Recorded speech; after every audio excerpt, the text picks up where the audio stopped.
अपने सपनों को पूरा करना अब हुआ आसान, क्योंकि इंडिया का नंबर 1 कोचिंग इंस्टीट्यूट जॉब्स अड्डा अब जम्मू में. Now you can crack any government exam with the help of India's top faculties. So join Jobs Adda. Admission. Hello and welcome to Jobs अड्डा.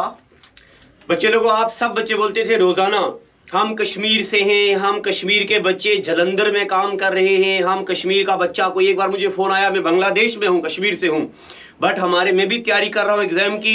जीएस तो आप बढ़िया पढ़ा रहे, हमें अकाउंटेंसी समझ नहीं आ रही, क्योंकि अकाउंटेंसी हमारा बैकग्राउंड नहीं था.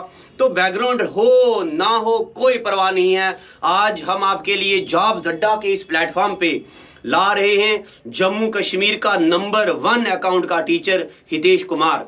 सर आइए, ये हैं हमारे अकाउंट के सर. और आप बच्चों ने क्या करना है, सिर्फ और सिर्फ एक नोटबुक रखनी है अपनी, और नोटबुक पे चीजें लिखनी है.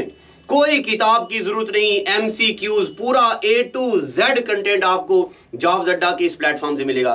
सर ये हमारे बच्चे हैं और इनको बढ़िया से आज हम शुरू करते हैं अकाउंटेंसी. देन स्टार्ट टू बिल्कुल जीरो से. ये नहीं बोलेंगे कि हम बिगिनर एंड समथिंग, बिल्कुल जीरो से शुरू करेंगे एंड तक सिस्टम वाइज चलेंगे. ठीक है. अकाउंटेंसी, अब हमारा सिलेबस जो अकाउंटेंसी का डाला गया, क्या डाला गया देखते हैं. ठीक है. हमारा जो अकाउंटेंसी का सिलेबस है वो है बुक कीपिंग एंड अकाउंटेंसी. ये 3 डिफरेंट पार्ट में मैंने इस सिलेबस को बांटा गया. अब फर्स्ट मैं देख रहा हूँ, जैसे इंटर हमें दिया book keeping, financial accounting and मैंने अदर्स के बीच में कुछ पार्ट्स में डिवाइड किया. एंड मैं नंबरिंग में बताऊंगा कि इसके नंबर्स कितने आएंगे, किस हिसाब से इसको बांटा गया. अब हमारे अकाउंटेंसी के कितने क्वेश्चन है? 30 क्वेश्चन है. कितने क्वेश्चन आने हैं? अकाउंटेंसी के 30 क्वेश्चन आने हैं. अब एग्जामिनर किस तरह से ये 30 क्वेश्चंस को डालेगा? 3 पार्ट में 10 क्वेश्चन वो डालेगा basic, totally basic, total basic question डालेगा 10, और 10 क्वेश्चन डालेगा जो मॉडरेट होंगे एंड जो किसके रिलेटेड होंगे? प्रैक्टिकल रिलेटेड, जिसका थोड़ा सा कनेक्शन क्या होगा? प्रैक्टिकल के रिलेटेड होगा. और जो 10 क्वेश्चन ऐसे होंगे वो होंगे IQ बेस, जहां क्या देखी जाएगी? इंटेलिजेंसी देखी जाएगी बच्चे की. यहां चेक की जाएगी इंटेलिजेंसी. अगर आपने भी पुराना कोई एग्जाम दिया, पंचायत का ले ले, वहां पे मैक्सिमम बच्चे ने 10 से 20 क्वेश्चन के बीच में ही करके आया एवरेज लेके, क्योंकि उन्होंने इतने ही क्वेश्चन किए हैं. क्योंकि ये जो 10 क्वेश्चन थे ये गेम चेंजर क्वेश्चन है. मैक्सिमम क्वेश्चंस यहाँ प्रॉब्लम्स क्रिएट करते हैं, क्योंकि ये 10 क्वेश्चन वो ऐसे देगा जो किस पे चेक किए जाएंगे? इंटेलिजेंसी पे. इंटेलिजेंसी पे देखे जाएंगे बच्चे की इंटेलिजेंसी का है.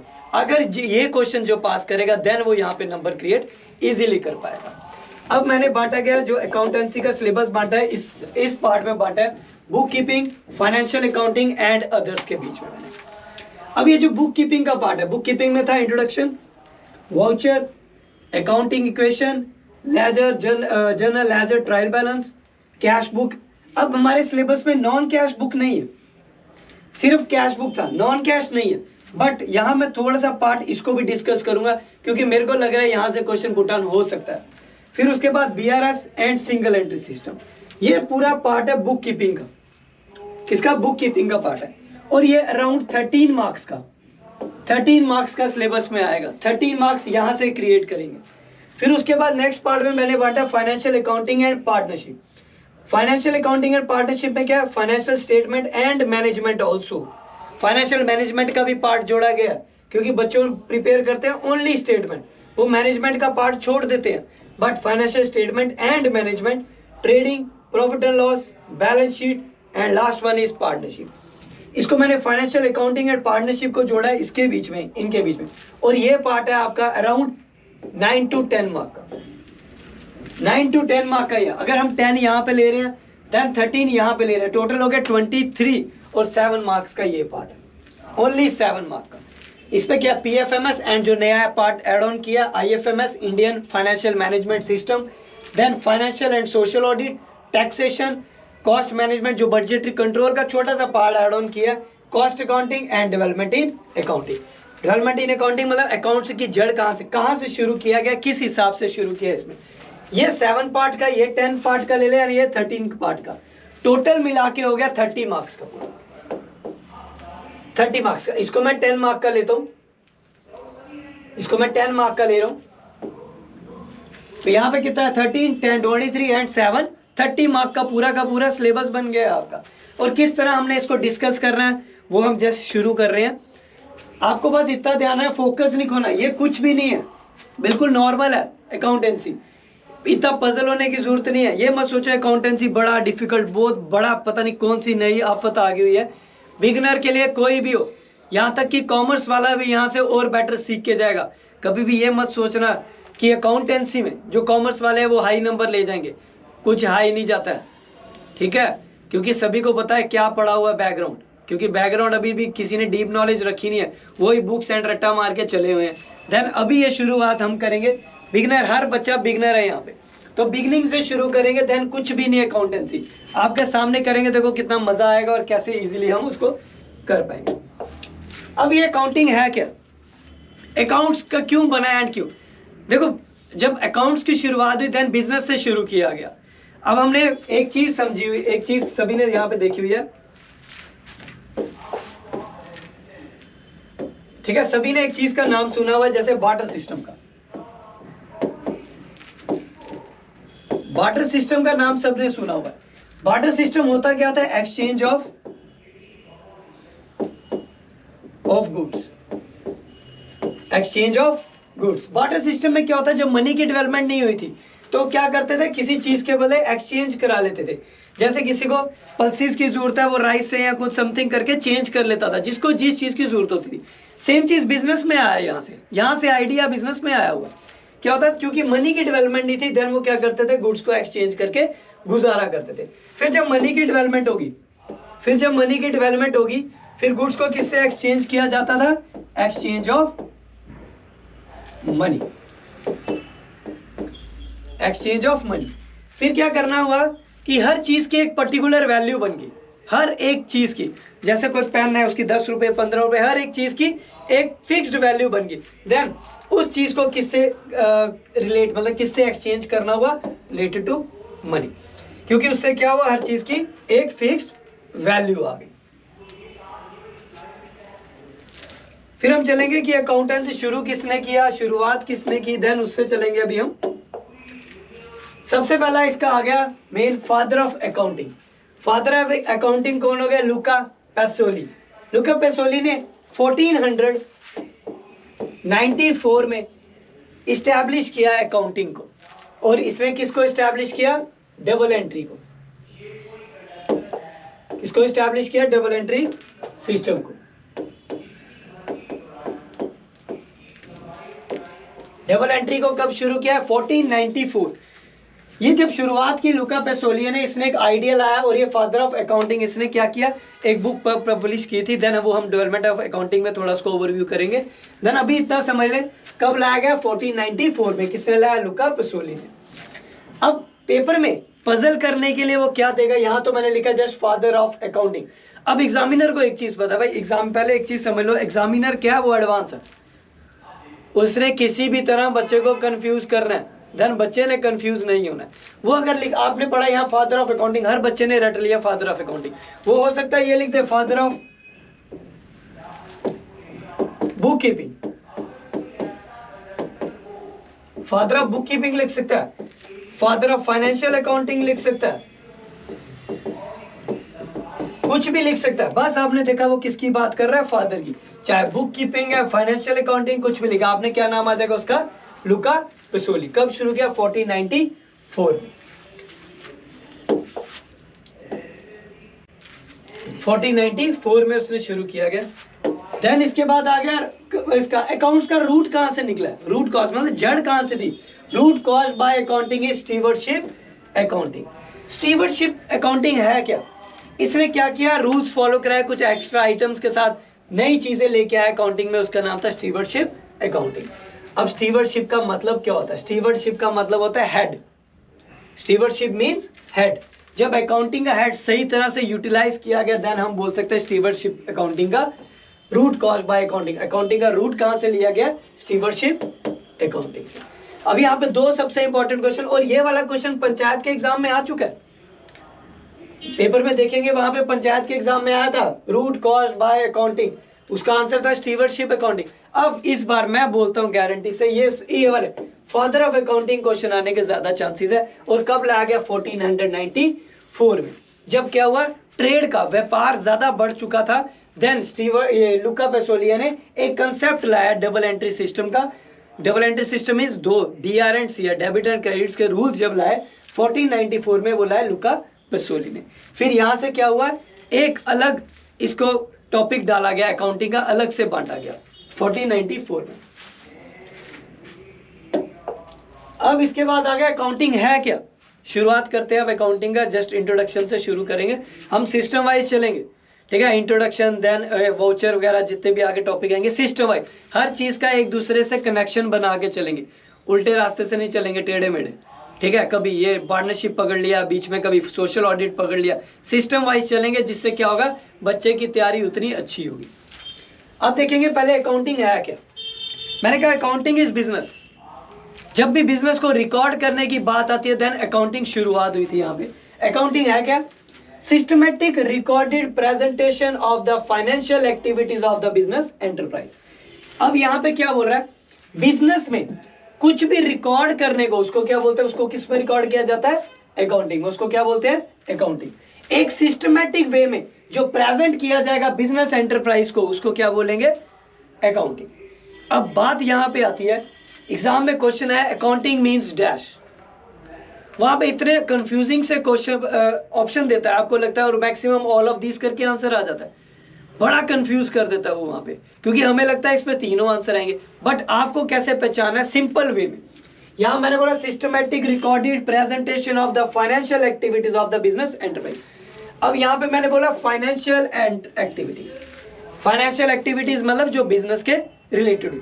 अगर फाइनेंशियल एक्टिविटीज का नाम नहीं है, वो किस और नाम से बोल सकता है, इसके डिफरेंट मीनिंग, क्योंकि अकाउंट्स हमारा किस वजह से रहता है, लैंग्वेज की वजह से। लैंग्वेज समझ ही नहीं आती बच्चों को, लैंग्वेज समझने में प्रॉब्लम आ जाती है। अब यहाँ पे आपने देखा है, वहां पे पूछा है डिफाइन अकाउंटिंग, तो ऑप्शन किस तरह से आपको चेक करना है, हर ऑप्शन में लिखेगा वो systematic recorded presentation and something करके लिखता जाएगा। आपने कैसे देखना है, यहाँ देखो फाइनेंशियल एक्टिविटीज किस किस और नाम से लिख सकता है वो, यहाँ पे इसको चेंज करके फाइनेंशियल एक्टिविटीज लिख दिया, बिजनेस एक्टिविटीज और इवेंट्स, या फाइनेंशियल एक्टिविटीज या इवेंट्स। यहां से तो पता चल गया फाइनेंशियल मींस बिजनेस के रिलेटेड, ये भी पता चल गया, बट और किस नाम से यूज कर सकता है, एक नाम आ गया जिसको बोलेंगे इकोनॉमिक एक्टिविटीज या इवेंट्स। अब ये बड़ा इंपॉर्टेंट चल रहा है, क्योंकि आजकल इसी से पूछता है इकोनॉमिक एक्टिविटीज या इवेंट, यहां पजल हो जाते हैं। इकोनॉमिक्स में व्यापार, अब किसकी बात कर रहा है, व्यापार मींस बिजनेस, अगेन सेम, इन दोनों का कंसेप्ट किससे बन रहा है, बिजनेस से। अगर बिजनेस के रिलेटेड कोई भी ट्रांजैक्शन होगी उसको रिकॉर्ड कहां किया जाता है, अकाउंटिंग में। यहां तक क्लियर है सभी को, ध्यान से समझना इसको। Systematic recorded presentation of the, चाहे वो फाइनेंशियल एक्टिविटीज इवेंट है, बिजनेस है, या economic activities related to business, जो बिजनेस के रिलेट होगी उसको क्या बोलेंगे, अकाउंटिंग। सेकंड पॉइंट में मैं लिखा है documentary evidence of every business transaction. ये क्या डॉक्यूमेंट्री एविडेंस है। अब बिजनेस में हर चीज को रिकॉर्ड क्यों करना बचा, अगर रिकॉर्ड नहीं किया जाएगा, अगर रिकॉर्ड ही नहीं है बिजनेस में, क्या उसको चेक किया जा सकता है, उसकी रिपोर्ट्स निकाली जा सकती है, कुछ नहीं हो सकता बिना रिकॉर्ड के। तो अकाउंटिंग क्या है, documentary evidence of every business transaction, जो भी बिजनेस के रिलेटेड ट्रांजैक्शन है उसको जो रिकॉर्ड किया जाता है, देन उसको क्या बोलते हैं, accounting. Like purchase of goods, sale of goods, expenses paid, ठीक है। कोई भी ट्रांजैक्शन जो किसके रिलेटेड हो रही है, बिजनेस में चल रही है, बिजनेस के रिलेटेड कुछ भी हैपन हो रहा है उसको कहां रिकॉर्ड किया जाता है, अकाउंटिंग में। फिर उसके बाद हमारा यहां पे आ गया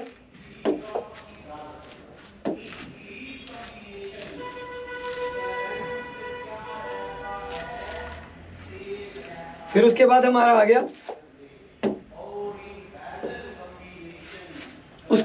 आ गया अकाउंटिंग की टाइप्स। हमारा पूरा अकाउंटेंसी 4 पार्ट में बटा हुआ है, जिसको बोलेंगे टाइप्स ऑफ अकाउंटिंग। अब यहां तो मैंने बोला टाइप्स को किस किस नाम से बोला जाता है, टाइप्स, काइंड्स, classifications,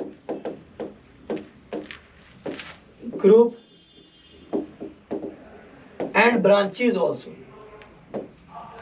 ब्रांचेस, ये वर्ड ध्यान रखना, इनको टाइप्स ही बोला जाता है. Types, kinds, classification, group, branches, categories, इनका सबका मतलब सेम ही है. पेपर में कभी का टाइप्स नहीं लिखता, लैंग्वेज चेंज कर देगा, वो ब्रांचेस लिख देगा. बच्चा कंफ्यूज, ये कब आ गया पार्ट, ये कौन सा पार्ट आ गया, डिफरेंट पार्ट आ गया. आपको कंफ्यूज नहीं होना है. वो क्या करेगा, आपको कंफ्यूज करने के लिए कुछ भी लिख सकता है. Types, kinds, classification, group, branches and category, सबका मतलब क्या सेम है. हम क्या पहले करेंगे, टाइप्स ऑफ, सबका मतलब सेम है, एक ही चीज लिख रहा हूं. Types of accounting, types of accounting. Accounting की टाइप्स क्या, 4 पार्ट में पूरा अकाउंटेंसी बटा हुआ है. आप देखेंगे वन बाय वन. फर्स्ट आ गया book keeping. Book keeping, financial accounting, third one is cost accounting, and last one is management accounting. Management accounting, हमारा पूरा अकाउंट्स इन 4 चीजों पे टिका हुआ है. Book keeping, financial accounting, cost accounting and management accounting. ये पूरा अकाउंटेंसी इन 4 चीजों पे है. अब वन बाय वन सबको डिस्कस करते हैं, थोड़ा ओवरव्यू करते हैं इनका. अब सिलेबस में तो सारा अकाउंटेंसी है, book keeping, financial, cost and management part जोड़ दिए इन्होंने फाइनेंशियल अकाउंटिंग के साथ ही. अब सबसे पहला आ गया book keeping. Book keeping means, इसके नाम में ही लिखा है बुक कीपिंग. बुक को पूरा कीप करके रखना, क्या करना, रिकॉर्ड करना. जब रिकॉर्ड की बात की जा रही है देन वो किस में आएगा, बुक कीपिंग में. बुक कीपिंग में क्या किया जाता है, हर चीज को रिकॉर्ड किया जाता है. और ये फर्स्ट स्टेप है. फर्स्ट सबसे पहले क्या प्रिपेयर की जाती है, बुक कीपिंग. बुक बनाई जाती है, पहले हर चीज को रिकॉर्ड किया जाता है through journal, ledger, trial balance extra, कुछ चीजों का रिकॉर्ड. अब वन बाय वन जब हमने पढ़ना है मैं पूरा डिस्कस करूंगा. जस्ट अभी बुक कीपिंग मींस रिकॉर्ड करना, हर चीज को रिकॉर्ड करना. सबसे पहले बुक तैयार करनी, बिजनेस की सारी बुक्स को तैयार करना, देन वो किस में होता है, बुक कीपिंग. नेक्स्ट स्टेप आ जाता है financial accounting. Next step branch आ गई है, टाइप्स आ गई. फाइनेंशियल अकाउंटिंग, फाइनेंशियल अकाउंटिंग बताता है क्या कंपनी की, फाइनेंशियल अकाउंटिंग बताता है कंपनी की income statement and balance sheet, position statement. सबसे पहले इनकम स्टेटमेंट और next is position statement.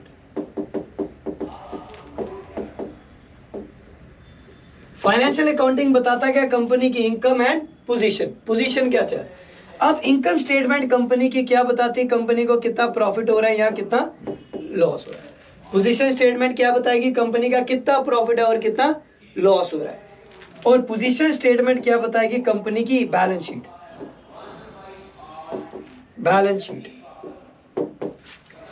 Position statement क्या शो करती है, कंपनी की बैलेंस शीट. अब बैलेंस शीट क्या है, report of assets and liability.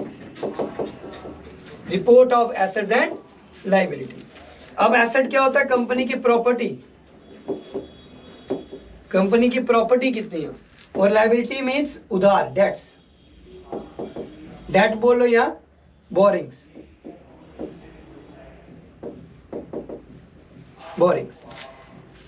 अब बैलेंस शीट क्या बताती है, report of assets and liability.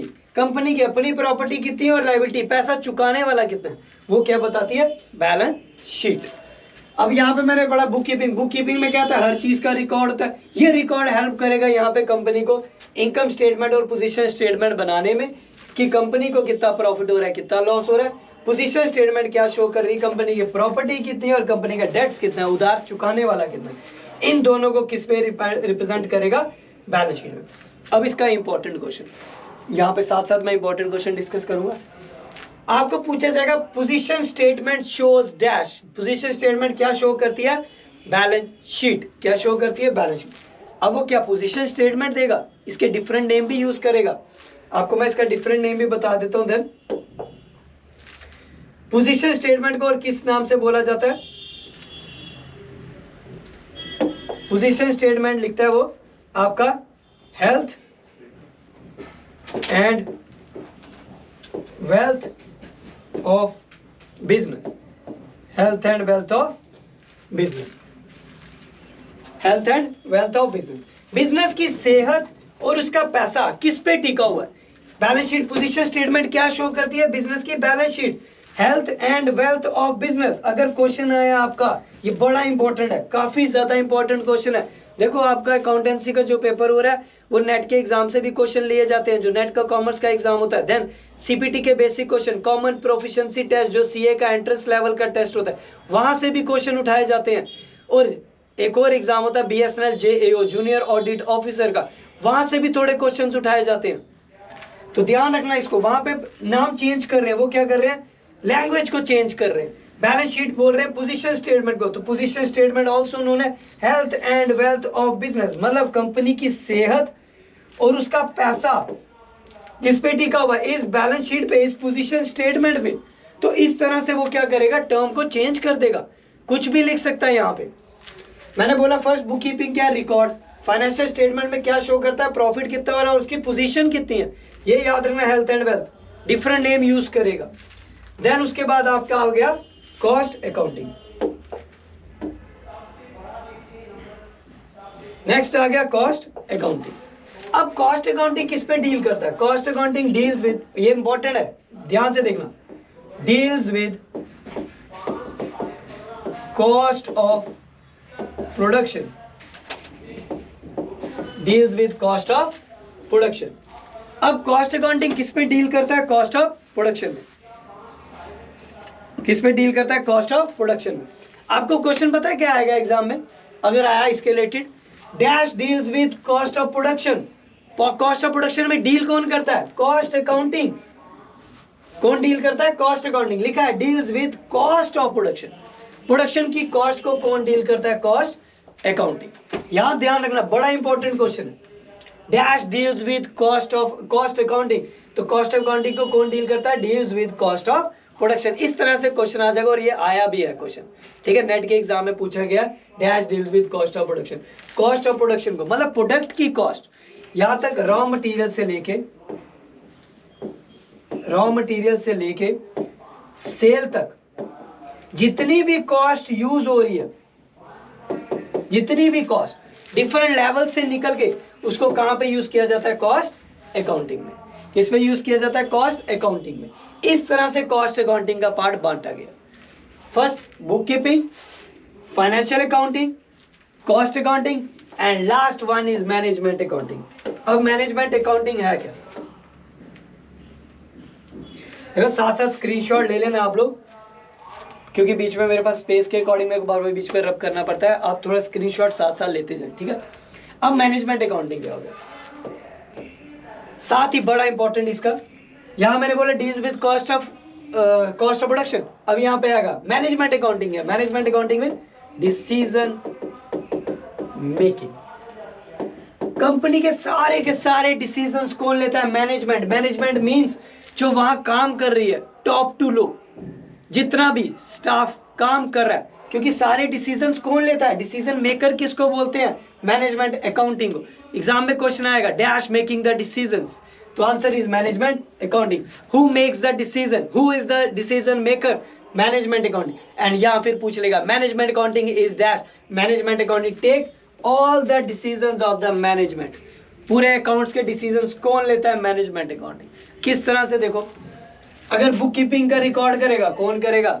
Management ही करेगी। इसको कंट्रोल कौन करेगा? मैनेजमेंट करेगी। अगर यहाँ प्रॉफिट और लॉस अगर यहाँ प्रॉफिट हो रहा है तो देन तब भी उसके हाई डिसीजंस लेके उसको और बढ़ाने की कोशिश करेंगे। लॉस हो रहा है तब भी डिसीजन कौन लेगा? Management accounting. इस ओवरऑल का सबसे बड़ा डिसीजन मेकर कौन है? Management accounting. तभी बोलते हैं हु मेक्स द डिसीजन या who is the decision maker. इस तरह से क्वेश्चन पूछेगा तो आंसर इज मैनेजमेंट अकाउंटिंग। ये आपका 4 पार्ट में पूरा का पूरा अकाउंटेंसी बटा हुआ है। पूरे अकाउंट इस 4 पार्ट में डिवाइड है। फर्स्ट मैंने डिस्कस किया इसका फर्स्ट हमने सिलेबस डिस्कस किया, इस तरह से सिलेबस डिस्कस किया। सेकंड मैंने बोला फादर कौन है एंड रूट कॉज कौन है। फिर उसके बाद हमने टाइप्स पढ़ी। देन टाइप्स के बाद आपका आ जाएगा यहाँ पे, टाइप्स के बाद आ जाएगा हमारे पास इसका ऑब्जेक्टिव्स क्या है अकाउंटिंग के, objectives of accounting, objectives of accounting. Accounting का मकसद क्या, अकाउंटिंग का मकसद क्या है, हमारे पास क्या क्या ऑब्जेक्टिव्स है अकाउंटिंग के।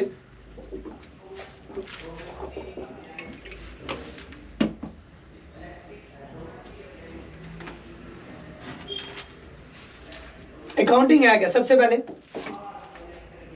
अकाउंट क्या करता है, maintaining proper records of business. ये क्या करता है, मेंटेन करता है, जितना भी बिजनेस का रिकॉर्ड है सारा मेंटेन करता है। नेक्स्ट चीज, कैलकुलेट प्रॉफिट और लॉस, प्रॉफिट और लॉस। क्या ऑब्जेक्टिव है, क्या निकालेगा, बिजनेसमैन किसके लिए काम कर रहा है, प्रॉफिट के लिए, तो क्या निकालेगा, कैलकुलेट प्रॉफिट और लॉस। प्रिपेयर फाइनेंशियल स्टेटमेंट्स, अपनी स्टेटमेंट्स प्रिपेयर करेगा सारी की सारी, बैलेंस शीट लाइक। फिर उसके बाद effective control over the business, इस बिजनेस में पूरा कंट्रोल करेगा। क्या क्या ऑब्जेक्टिव है, सबसे पहले वो सारा रिकॉर्ड करेगा, देन निकालेगा कि कंपनी को कितना फायदा हो रहा है कितना नुकसान, अपनी फाइनेंशियल स्टेटमेंट्स प्रिपेयर करेगा, then effective control over the business, उस पूरे बिजनेस को क्या करेगा, कंट्रोल करेगा।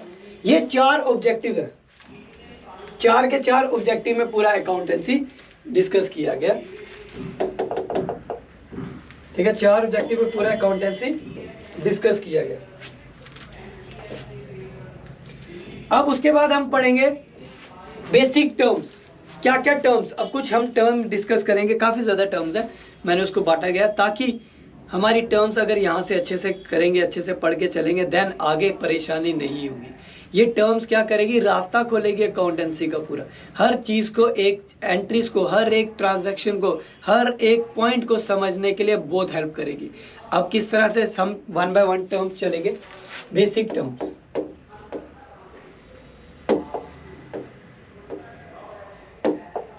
बेसिक टर्म्स, अब टर्म से चलेंगे जिसको टर्मिनोलॉजी बोलते हैं समथिंग। सबसे पहले बिजनेस ट्रांजैक्शन, फर्स्ट टर्म आ जाती है आपकी बिजनेस ट्रांजैक्शंस। मैं सब कुछ यहाँ पे लूंगा, आपको कुछ भी बुक्स पढ़ने की जरूरत नहीं है, कुछ भी करने की जरूरत नहीं, सब यहाँ पे मैं डिस्कस करूंगा।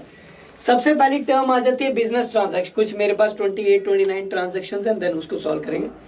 बिजनेस ट्रांजैक्शन, बिजनेस ट्रांजैक्शंस होती क्या, आपको मैंने बोला जो भी किसके रिलेटेड होती है, बिजनेस के रिलेटेड। लिखेंगे इकोनॉमिक एक्टिविटीज और events related to business. The economic activities oblique events related to business, like purchase of goods,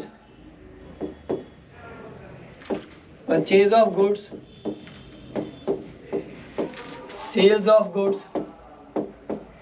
ठीक है, कुछ भी आ रहा है या जा रहा है, कुछ भी रिलेटेड बिजनेस के रिलेटेड है, उसको क्या बोलेंगे, बिजनेस ट्रांजैक्शन। ट्रांजैक्शन मींस कुछ भी हैपन हो रहा है बिजनेस में, कुछ भी चल रहा है, उसको क्या बोलेंगे, business transaction. Economic event that relates to, economic मैंने आपको तीन नाम बताए यहाँ पे, economic, financial and business events activities. पीछे मैंने जस्ट इंट्रोडक्शन में जब हमने किया डेफिनेशन की, मैंने आपको तीनों नाम बताए थे, economic, business and financial activities या event that relates to a business.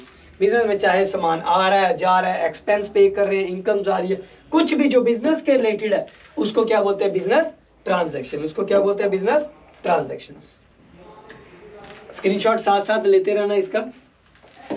Next हमारे पास टर्म आ जाती है, नेक्स्ट टर्म आ जाती है हमारे पास एसेट्स, बड़ी इंपॉर्टेंट टर्म। कुछ बच्चे अभी तक कंफ्यूज है, एसेट्स होता क्या, अभी तक कंफ्यूज है। आगे एसेट्स।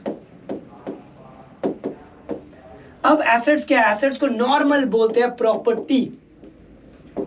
कंपनी की पूरी प्रॉपर्टी, उसको क्या बोलेंगे? एसेट्स। एसेट्स मीन सिंपल चीज में प्रॉपर्टी जो बिजनेस में यूज हो रही है, चाहे लंबे टाइम के लिए या थोड़े टाइम के लिए, जो बिजनेस में यूज की जा रही है उसको क्या बोलेंगे? Property. Property means assets. Company के एसेट्स कितने हैं? प्रॉपर्टी।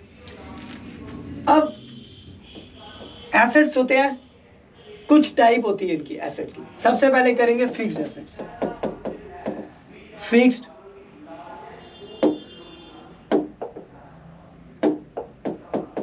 फिक्स्ड एसेट्स जिनको बोला जाता है नॉन करंट एसेट्स। क्या बोला जाता है? Non current assets. Fixed assets is non current asset. अब ये क्या हो गया? जो लंबे टाइम तक बिजनेस में चलते हैं उनको क्या बोलते हैं? Fixed asset. लाइक कितना लंबे, कितने से ऊपर, जिसको लिखते हैं मोर देन 1 ईयर। जो 1 साल से ज्यादा चलते हैं उसको क्या बोलते हैं? फिक्स्ड एसेट या फिर नॉन करंट एसेट। जो क्या चलेंगे? 1 साल से ज्यादा, जो लंबे टाइम तक चलते हैं उनको क्या बोलते हैं? Fixed assets. अब इसके बीच में भी 2 टाइप्स के होते हैं। First one is tangible assets and second one is intangible assets. Tangible assets and intangible assets. Tangible assets कौन से होते हैं? Which can see and touch, जिसको देख सकते हैं और छू सकते हैं उसको क्या बोलते हैं? Tangible asset. For examples land, building, furniture, extra, जिसको देख सकते हैं और छू सकते हैं उसको क्या बोलेंगे? Tangible assets. अब इनटेंजिबल, देखो गलती यहाँ क्या करते हैं बच्चे? नॉन टेंजिबल मार्क कराते हैं पेपर में, पर नॉन टेंजिबल नहीं, actual name is intangible assets. Intangible assets क्या हो गए? which cannot seen and touch, which cannot seen and touch, जिसको ना देख सकते हैं और ना छू सकते हैं उसको क्या बोलेंगे? Intangible asset. और ये इंपॉर्टेंट है, इंटेंजिबल का ज्यादातर पूछा जाता है। Intangible asset. अब इसके बीच में क्या आ गया? Goodwill. Goodwill, patents, copyright and trademark. Goodwill, patent, copyright and trademark. Goodwill means company की रेपुटेशन कितनी है, ये क्या है? उसका इंटेंजिबल एसेट। अब किसी का भी आप प्रोडक्ट खरीदने जाते हैं, सबसे पहले आप ब्रांड नेम देखते हैं कि ब्रांड की वैल्यू क्या है, मार्केट में ब्रांड की वैल्यू क्या है, तभी जाएंगे ना उसका प्रोडक्ट खरीदने। तो उसका क्या है? गुडविल क्या है? इंटेंजिबल एसेट है कंपनी का। तो बोले गुडविल। पेटेंट, पेटेंट मींस जो आविष्कार करता है, इस्टेब्लिश करता है कोई चीज। जैसे आप एग्जांपल ले सकते हैं ग्राम बेल। ग्राम बेल ने फोन निकाला था, इस्टेब्लिश, उसने क्या इशू कर लिया था? अपना पेटेंट, कि उसको कोई कॉपी ना कर सके। देन उसका क्या ले लिया था? कॉपीराइट। पेटेंट मींस जो आविष्कार करता है वो क्या करता है? उसका पेटेंट ले लेता है। कॉपीराइट मींस हक, ताकि कोई उस चीज को, उसकी बनाई गई चीज या उसकी डेवलपमेंट, उसकी डेवलप की हुई चीज को कोई कॉपी ना कर सके। Then last one is trademark. Trademark is logos. क्या बोलते हैं? लोगोस। क्या किसी कंपनी के क्या लोगोस कोई कॉपी कर सकता है? नहीं कर सकता। कोई भी किसी के लोगोस को कॉपी, जैसे नाइकी का लोगो है वो नाइकी के पास है, प्यूमा वाला प्यूमा के पास, अदिदास अदिदास के पास, कोई इसको कॉपी नहीं कर, क्योंकि उसका कॉपीराइट उस ब्रांड के पास है। देन उसको क्या बोलेंगे? इंटेंजिबल को क्या बोलेंगे? Goodwill, patent, copyright and trademark. इस तरह से एसेट्स आ गया आपका। पहला पढ़ा फिक्स्ड एसेट। फिक्स्ड एसेट में क्या आ गया आपके पास? Fixed asset also known as non current asset. Then इसके बीच में आ गया जो 1 साल से ज्यादा पीरियड चलते हैं कंपनी में, उसको क्या बोलते हैं? Fixed asset. इसके बीच में 2 आ गए, tangible and intangible. Tangible asset is which can seen and touch, जिसको देख सकते हैं और छू सकते हैं उसको क्या बोलेंगे? Tangible assets. Land, building, machinery, furniture, equipment. एक इसमें बड़ी इंपॉर्टेंट मैं एग्जांपल लूंगा टेंजिबल एसेट, जिसका नाम है लाइव स्टॉक। अभी तक बच्चे इसको लेके कंफ्यूज हो जाते हैं। लाइव स्टॉक, अब लाइव स्टॉक क्या होता है? जीतता जाता। देखो क्या होता है, स्टॉक समझ के बच्चा करंट एसेट्स कर लेता है, बट इसके साथ एक वर्ड जोड़ दिया लाइव स्टॉक। लाइव स्टॉक जो जीतता जाता है। अगर डेयरी फार्म्स वाले हैं उनके लिए गाय, भेड़, बकरियां, ये सब क्या है? लाइव स्टॉक, जीतता जाता स्टॉक है। ये उसी से उसका बिजनेस करते हैं, गाय से दूध निकाल के बेचते हैं। देन गाय क्या है उनके लिए? Fixed asset. अब यहाँ पे वो काऊ नहीं लिख सकते, उसका नेम क्या है? लाइव स्टॉक, जीतता जाता। ये किसकी एग्जांपल आ गई आपकी? Tangible assets. फिर सेकंड मैंने बोला इनटेंजिबल एसेट, जो देख भी नहीं सकते हैं, छू भी नहीं सकते। गुडविल, पेटेंट, कॉपीराइट, ट्रेडमार्क, ये मैंने अभी डिस्कस किया। रेपुटेशन, एस्टैब्लिश, उसका हक और उसके लोगोस, ये कोई कॉपी नहीं कर सकता, उसका हक ले लेता। ये था आपका फिक्स्ड एसेट्स का। एसेट्स के बीच में हमने पढ़ा फिक्स्ड एसेट्स।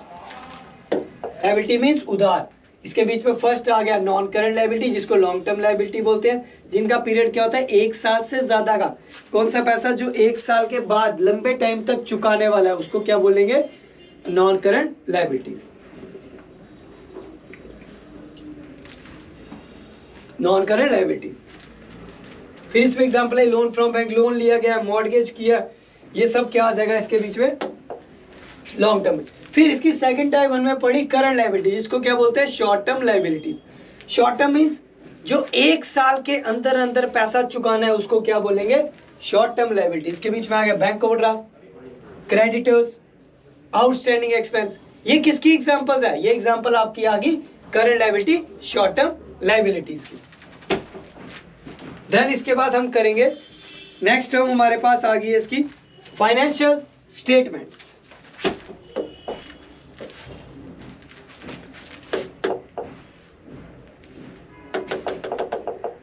क्या करेंगे? Financial statements. Next definition,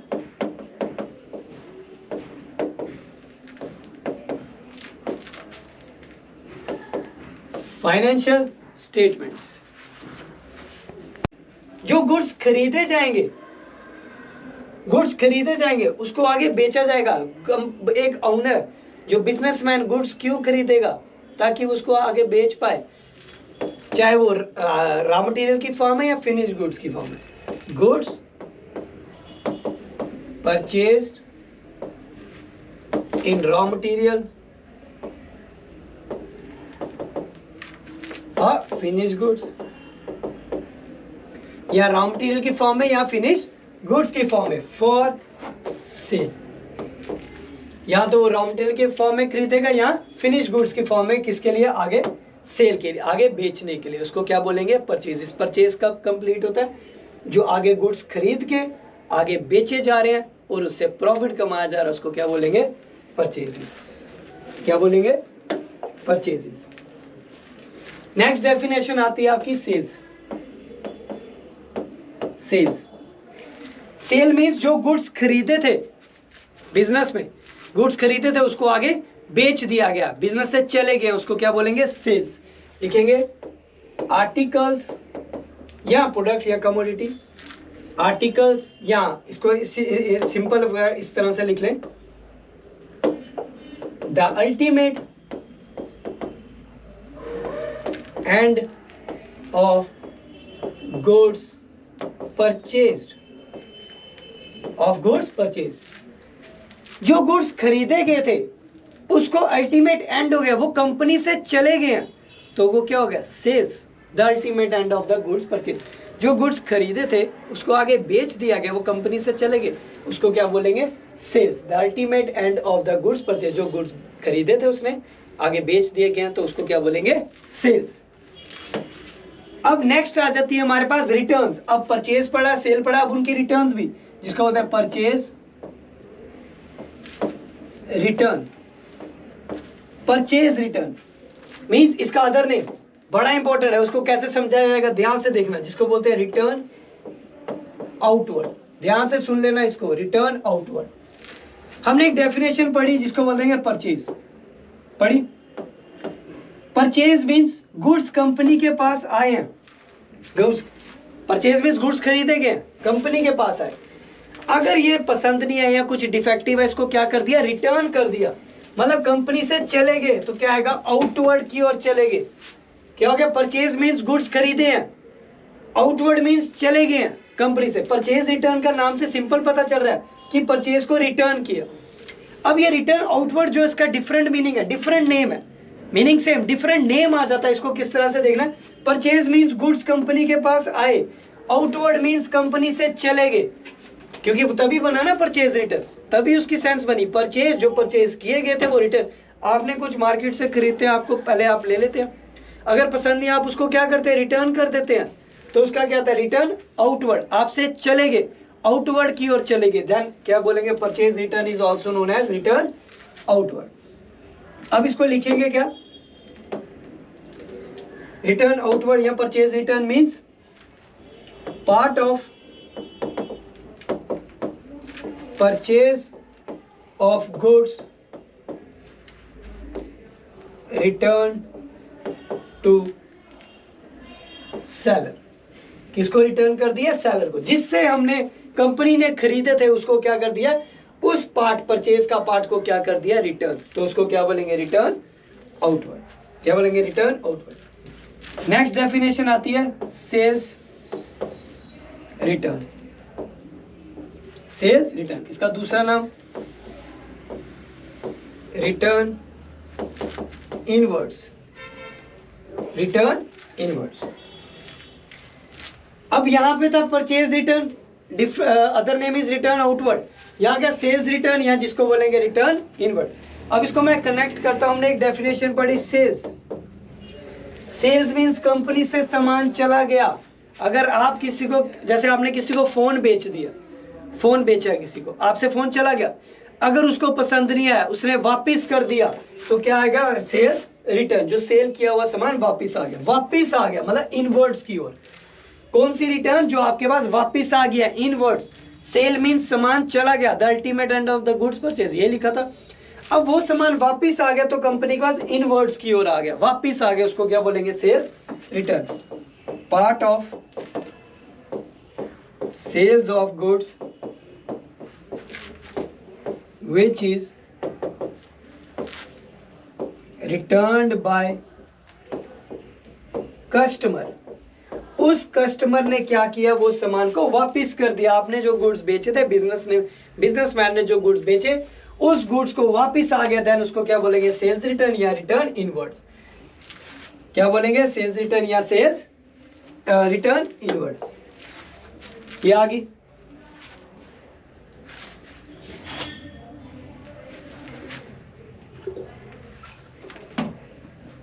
next definition आपके पास आ गई,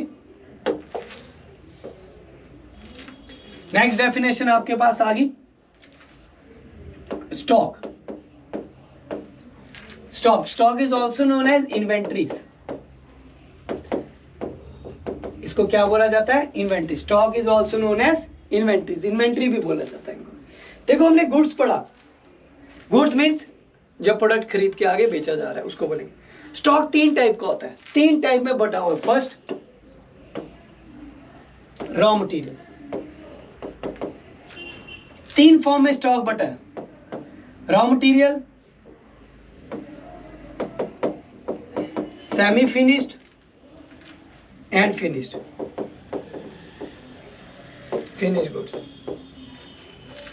ये स्टॉक जो है, इन्वेंट्री तीन टाइप में बटा है, raw material, semi finished and finished. Raw material means कच्चा माल। एग्जाम्पल लेंगे हम, ठीक है, एग्जाम्पल के साथ चलेंगे। हम लेते हैं कॉटन सूट प्रिपेयर करना। क्या सूट प्रिपेयर करना, cotton suit,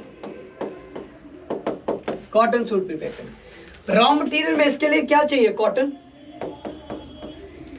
cotton. Raw material में क्या चाहिए, कॉटन, तभी कॉटन सूट प्रिपेयर करने में कुछ मिलेगा। रॉ मटेरियल मीन्स कच्चा माल, कच्चा माल था कॉटन। सेमी फिनिश, और इसको बोला जाता है work in progress, work in progress, काम चल रहा है। ये बड़ा इंपॉर्टेंट नहीं है, वर्क इन प्रोग्रेस मतलब उस पर काम चल रहा है। सेमी फिनिश या वर्क इन प्रोग्रेस। अब इससे क्या तैयार करेंगे, सेमी फिनिश्ड क्लॉथ, जैसे सेमी स्टिच होते हैं या थ्रेड। इस कॉटन से क्या बनेगा, धागा बनेगा या कुछ सेमी फिनिश, कुछ हाफ प्रिपेयर गुड्स बन जाएगा। फिनिश मतलब बन के तैयार हुआ, कंप्लीट गुड, कंप्लीट गुड्स। जो बन के पूरी तरह तैयार हो गया। बन के तैयार क्या हुआ? Cotton suit. अब कॉटन सूट बनाना है, सबसे पहले उसके लिए चाहिए कॉटन, फिर उससे क्या किया जाएगा? थ्रेड धागा बनाया जाएगा या सेमी फिनिश क्लॉथ, पूरा आधा प्रिपेयर बन के तैयार किया जाएगा, फिर उसके बाद उसको कॉटन सूट। अब यहाँ कॉटन सूट क्या हो गया? बन के तैयार हो गया। तो ये 3 पार्ट में हमारा स्टॉक बटा, raw material, semi finished and finished goods. इस तरह से हमारा स्टॉक कंप्लीट होता है। यहाँ पे क्या बन जाता है? बन के तैयार हो जाता है। ये था हमारे पास स्टॉक।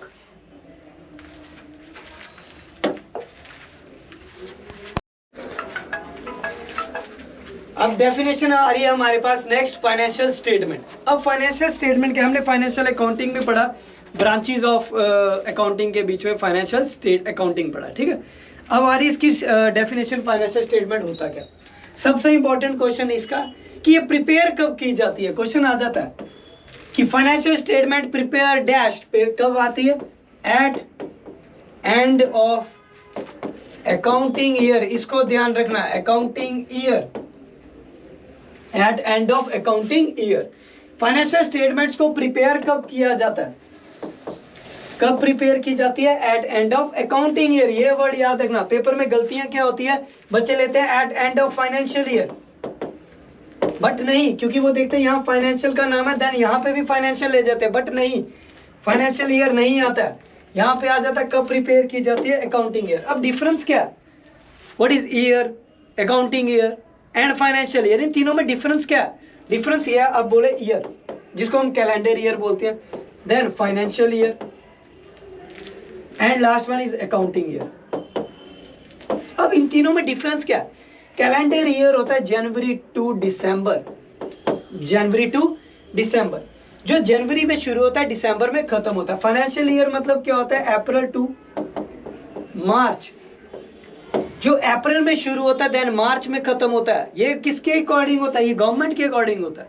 क्या हम बिजनेस शुरू करने के लिए अप्रैल का वेट करेंगे, जैन का वेट करेंगे? नहीं, जब मन करेगा वैसे ही उस बिजनेस को शुरू किया जाएगा। तो कब आ गया? Accounting year.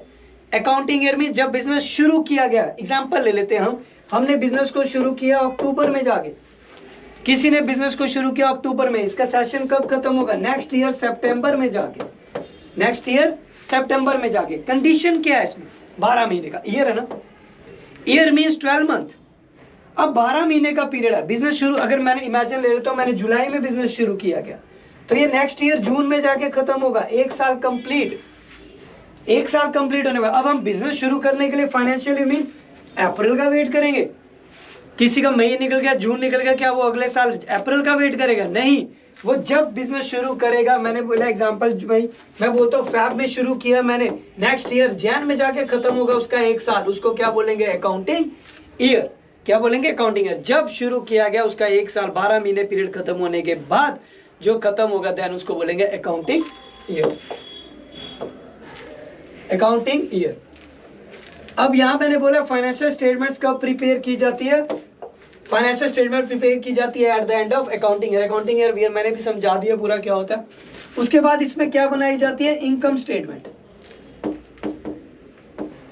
Income statement, income statement मैंने भी डिस्कस किया था ब्रांचेस ऑफ, लास्ट वीडियो में डिस्कस किया हुआ है। इनकम स्टेटमेंट क्या शो करती है कि कंपनी को कितना प्रॉफिट हो रहा है और कितना loss.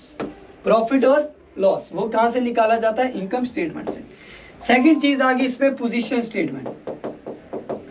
Position statement, position statement बोला था मैंने, क्या बोला था? एक और चीज लास्ट वीडियो में, इसका दूसरा नाम, कभी अगर पोजीशन नहीं लिखेगा वो क्या लिखेगा? Health and wealth of business. Health and wealth of business, company की सेहत और उसका पैसा किस पे टिका हुआ? Position statement. तो पोजीशन स्टेटमेंट शो क्या करती है? Balance sheet. बैलेंस शीट क्या शो करती है? Balance sheet. अब बैलेंस शीट क्या है आपके पास? बैलेंस शीट क्या शो करती है आपको? बैलेंस शीट शो करती है report of assets and liabilities. Report of assets and liabilities, मैंने बताया लास्ट वीडियो में एसेट एंड लायबिलिटी। अब ये हेल्थ एंड वेल्थ जुड़ा कैसे है?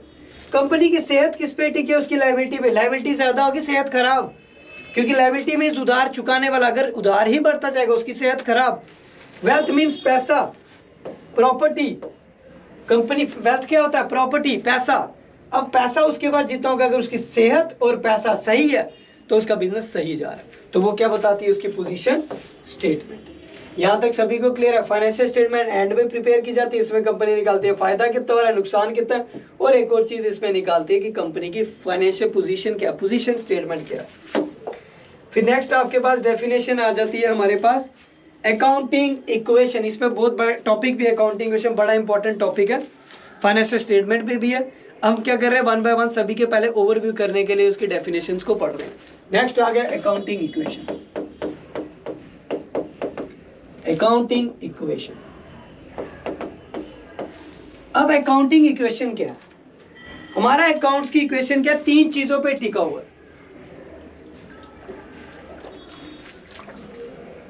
हमारा अकाउंट्स तीन चीजों पे टिका हुआ है। इसको क्या बोलते हैं? Inter relationship between assets, liabilities and capital. हमारा अकाउंट तीन चीजों पे टिका हुआ है। अकाउंटिंग इक्वेशन तीन चीजों पे टिकी है, एसेट, लायबिलिटीज एंड कैपिटल पे। इक्वेशन होती क्या? Assets equal to liabilities plus capital. Asset equal to liability plus capital, ये क्या हमारी इक्वेशन। हमारी प्रॉपर्टी किस पे टिकी है? कंपनी की उधार पे, और जो ओनर ने पैसा लगाया उसके फंड्स पे। इन दोनों को मिला के क्या बन जाती है? Total liabilities. Total liability, asset equal to liability plus capital. Total asset किसके इक्वल होता है? टोटल लायबिलिटी के। Total asset equal to total liability. हमारा सारा एसेट किसके ऊपर टिका? Liability plus capital. ये दोनों आपस में क्या होने चाहिए? इक्वल। अगर इक्वल नहीं है देन क्वेश्चन गलत है। समझ गए? अकाउंटिंग क्वेश्चन मींस तीन चीजों का रिलेशन, एसेट का, लायबिलिटीज का और कैपिटल का।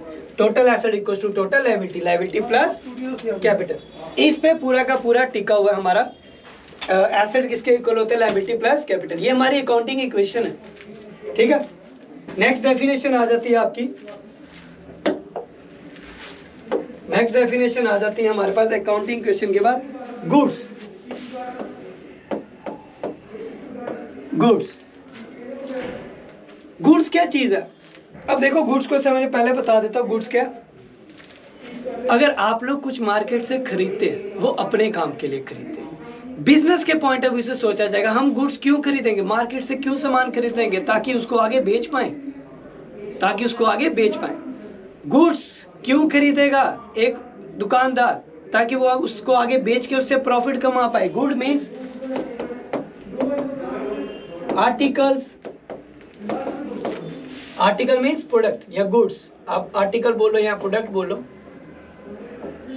Products purchase for sales at, क्यों? प्रॉफिट कमाने के लिए। दुकानदार गुड्स क्यों खरीदेगा? Article purchase for sale at profit. दुकानदार गुड्स क्यों खरीदेगा? क्योंकि वो उसको खरीदेगा, देन उसको आगे बेचेगा और उससे क्या कमाएगा? प्रॉफिट। तो गुड्स की डेफिनेशन कब कंप्लीट हुई? Article purchase for sale at profit, profit कमाने के लिए। अगर वो प्रॉफिट नहीं कमाएगा देन गुड्स खरीदेगा क्यों? क्योंकि प्रॉफिट कमाने के लिए। नेक्स्ट डेफिनेशन हमारे पास आ जाती है परचेजेस। परचेज, परचेज होता क्या? हम नॉर्मल क्या बोलते हैं? परचेज मींस गुड्स खरीदे, बट किसके लिए खरीदे? बिजनेस पॉइंट ऑफ व्यू में आ जाते हैं। अब हम बिजनेस पॉइंट ऑफ व्यू से सोचेंगे, सब कुछ हमने बिजनेस पॉइंट ऑफ व्यू से सोचना है। तो परचेज मींस जो गुड्स खरीदे जाएंगे, गुड्स खरीदे जाएंगे उसको आगे बेचा जाएगा। एक ओनर जो बिजनेसमैन गुड्स क्यों खरीदेगा? ताकि उसको आगे बेच पाए, चाहे वो रॉ मटेरियल की फॉर्म है या फिनिश गुड्स की फॉर्म है। गुड्स परचेज्ड इन रॉ मटेरियल और फिनिश गुड्स, या रॉ मटेरियल की फॉर्म में या फिनिश गुड्स की फॉर्म में फॉर सेल। या तो रॉ मटेरियल के फॉर्म में खरीदेगा या फिनिश गुड्स की फॉर्म में, किसके लिए? आगे सेल के लिए, आगे बेचने के लिए। उसको क्या बोलेंगे? परचेज। परचेज कब कंप्लीट होता है? जो आगे गुड्स खरीद के आगे बेचे जा रहे हैं और उससे प्रॉफिट कमाया जा रहा है, उसको क्या बोलेंगे? परचेजेस। क्या बोलेंगे? परचेजेस। नेक्स्ट डेफिनेशन आती है आपकी सेल्स। सेल्स, सेल मीन्स जो गुड्स खरीदे थे बिजनेस में, गुड्स खरीदे थे उसको आगे बेच दिया गया, बिजनेस से चले गए, उसको क्या बोलेंगे? सेल्स। लिखेंगे आर्टिकल्स या प्रोडक्ट या कमोडिटी। आर्टिकल्स, या इसको सिंपल इस तरह से लिख लें, the ultimate end of goods purchased, of goods purchase. जो गुड्स खरीदे गए थे उसको अल्टीमेट एंड हो गया, वो कंपनी से चले गए हैं, तो वो क्या हो गया? Sales. The ultimate end of the goods purchase. जो गुड्स खरीदे थे उसको आगे बेच दिया गया, वो कंपनी से चले गए, उसको क्या बोलेंगे? Sales. The ultimate end of the goods purchase. जो गुड्स खरीदे थे उसने आगे बेच दिए गए, तो उसको क्या बोलेंगे? सेल्स। अब नेक्स्ट आ जाती है हमारे पास रिटर्न्स। अब परचेज पड़ा, सेल पड़ा, अब उनकी रिटर्न्स भी, जिसको होता है purchase return. Purchase return means इसका अदर नेम बड़ा इंपॉर्टेंट है, उसको कैसे समझाया जाएगा ध्यान से देखना, जिसको बोलते हैं रिटर्न आउटवर्ड। ध्यान से सुन लेना इसको, रिटर्न आउटवर्ड। हमने एक डेफिनेशन पढ़ी जिसको बोलते हैं परचेज, पढ़ी। परचेज मींस गुड्स कंपनी के पास आए हैं, गुड्स परचेज मींस गुड्स खरीदे गए, कंपनी के पास आए, अगर ये पसंद नहीं है या कुछ डिफेक्टिव है, इसको क्या कर दिया? रिटर्न कर दिया। मतलब कंपनी से चले गए, तो क्या आएगा? आउटवर्ड की ओर चले गए। क्या हो गया? परचेज मींस गुड्स खरीदे हैं, आउटवर्ड मींस चले गए हैं कंपनी से। परचेज रिटर्न का नाम से सिंपल पता चल रहा है कि परचेज को रिटर्न किया। अब ये रिटर्न आउटवर्ड जो इसका डिफरेंट मीनिंग है, डिफरेंट नेम है, मीनिंग सेम, डिफरेंट नेम आ जाता है। इसको किस तरह से देखना? परचेज मींस गुड्स कंपनी के पास आए, आउटवर्ड मींस कंपनी से चले गए, क्योंकि तभी बना ना परचेज रिटर्न, तभी उसकी सेंस बनी। परचेज, जो परचेज किए गए थे वो रिटर्न। आपने कुछ मार्केट से खरीदते हैं, आपको पहले आप ले लेते हैं, अगर पसंद नहीं आप उसको क्या करते हैं? रिटर्न कर देते हैं, तो उसका क्या था? Return outward. आपसे चले गए, आउटवर्ड की ओर चले गए, देन क्या बोलेंगे? Purchase return is also known as return outward. अब इसको लिखेंगे क्या? रिटर्न आउटवर्ड या purchase return means part of purchase of goods return to seller. किसको रिटर्न कर दिया? सेलर को। जिससे हमने कंपनी ने खरीदे थे उसको क्या कर दिया?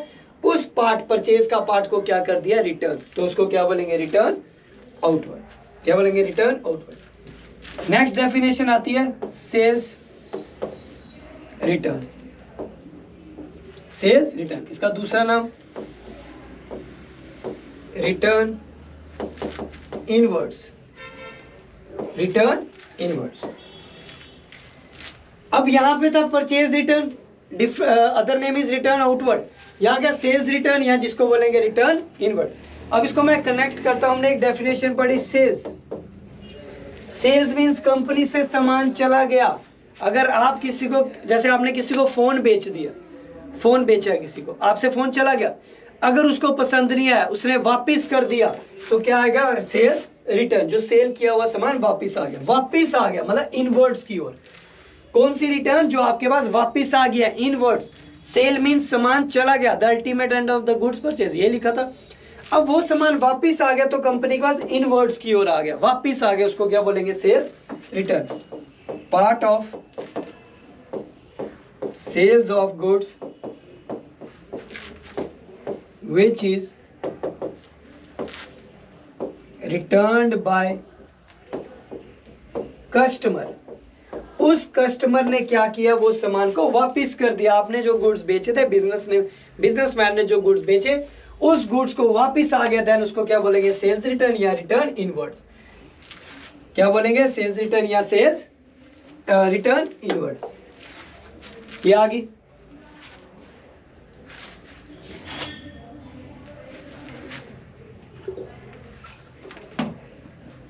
नेक्स्ट डेफिनेशन आपके पास आ गई। नेक्स्ट डेफिनेशन आपके पास आ गई, stock. Stock is also known as inventories. इसको क्या बोला जाता है, inventory. Stock is also known as inventories, inventory भी बोला जाता है इनको। देखो हमने गुड्स पढ़ा, गुड्स मीन्स जब प्रोडक्ट खरीद के आगे बेचा जा रहा है उसको बोलेंगे। स्टॉक 3 टाइप का होता है, 3 टाइप में बटा हुआ है। First, raw material. 3 फॉर्म में स्टॉक बटा है, raw material, semi finished and finished, finished goods. ये स्टॉक जो है इन्वेंट्री 3 टाइप में बटा है, raw material, semi finished and finished. Raw material means कच्चा माल। एग्जांपल लेंगे हम, ठीक है, एग्जांपल के साथ चलेंगे। हम लेते हैं कॉटन सूट प्रिपेयर करना। क्या सूट प्रिपेयर करना, cotton suit. Cotton suit prepare करना, रॉ मटेरियल में इसके लिए क्या चाहिए, कॉटन। कॉटन रॉ मटेरियल में क्या चाहिए, कॉटन। तभी कॉटन सूट प्रिपेयर करने में कुछ मिलेगा। रॉ मटेरियल में कच्चा माल था कॉटन। सेमी फिनिश, और इसको बोला जाता है work in progress. Work in progress, काम चल रहा है। ये बड़ा इंपॉर्टेंट नहीं है, वर्क इन प्रोग्रेस मतलब उस पर काम चल रहा है। सेमी फिनिश या वर्क इन प्रोग्रेस। अब इससे क्या तैयार करेंगे, सेमी फिनिश्ड क्लॉथ, जैसे सेमी स्टिच होते हैं या थ्रेड। इस कॉटन से क्या बनेगा, धागा बनेगा या कुछ सेमी फिनिश, कुछ हाफ प्रिपेयर गुड्स बन जाएगा। फिनिश मतलब बन के तैयार हुआ, कंप्लीट गुड, कंप्लीट गुड्स जो बन के पूरी तरह तैयार हो गया। बन के तैयार क्या हुआ, कॉटन सूट। अब कॉटन सूट बनाना है, सबसे पहले उसके लिए चाहिए कॉटन। फिर उससे क्या किया जाएगा, थ्रेड धागा बनाया जाएगा या सेमी फिनिश क्लॉथ, पूरा आधा प्रिपेयर बन के तैयार किया जाएगा। फिर उसके बाद उसको कॉटन सूट। अब यहाँ कॉटन सूट क्या हो गया, बन के तैयार हो गया।